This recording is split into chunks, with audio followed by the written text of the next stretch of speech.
আগেই বলে নিচ্ছি, ভুল হইলে দড়িয়ে দেবেন, গালিগালাজ করে আপনার বংশের পরিচয় দিবেন না।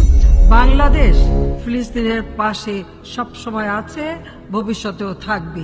শেখ হাসিনাকে কেন এই দুর্দিন দেখতে হচ্ছে কেন জানেন?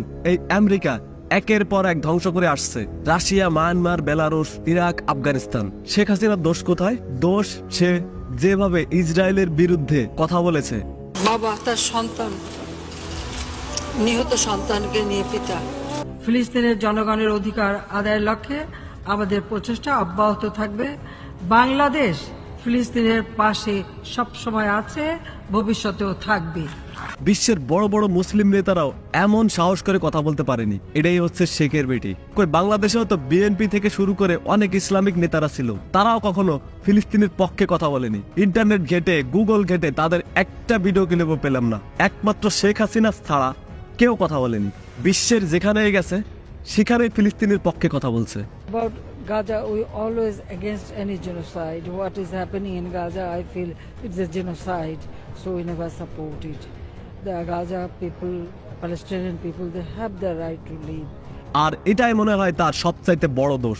এখন তারা এই বাংলাদেশের পিছনে বিলিয়ন বিলিয়ন ডলার খরচ করতেছে, তার এমনি এমনি ডলার খরচ করতেছে। আমেরিকা শেখ হাসিনাকে আরো প্রস্তাব দিয়েছিল সেন্ট মার্টিনে একটা ঘাঁটি করার জন্য, যাতে করে বাংলাদেশ সহ পার্শ্ববর্তী সকল দেশ তাদের নিয়ন্ত্রণে থাকে। শেখ হাসিনা এখানেও বাধা। আর এ কারণেই চীন, ভারত বাংলাদেশকে এত ভালোবাসে, সব বিপদে তারা পাশে থাকে। কিন্তু মায়ানমার তো এখন আমেরিকার দখলে, সেখানে সেনাবাহিনী ক্ষমতায়। আর এই মায়ানমারকে দিয়ে বাংলাদেশে একটা যুদ্ধ লাগিয়ে সেন্ট মার্টিন দখলের পায়তারা করতেছিল, যেখানে দেখুন চীন, ভারত, পাকিস্তান তারা একে অপরের চিরশত্রু। এই বাংলাদেশ এই সবাইকে এক করেছে, আর সেটা হয়েছে একমাত্র শেখ হাসিনার কারণে। এখানেও ব্যর্থ। কি দেখলো দেশের জনগণ মরতে ভয় পায় না, আর যারা মরতে ভয় পায় না তাদের কাছ থেকে এক মুঠো মাটি ছিনিয়ে আনা সম্ভব না। এটা আমেরিকা খুব ভালোভাবে বুঝতে পেরেছিল। এখন তাহলে তাদের করণীয় কি? দেশের মধ্যে একটা দাঙ্গা লাগিয়ে দেওয়া, আর এটা তারা খুব সূক্ষ্মতার সাথে করে যাচ্ছে।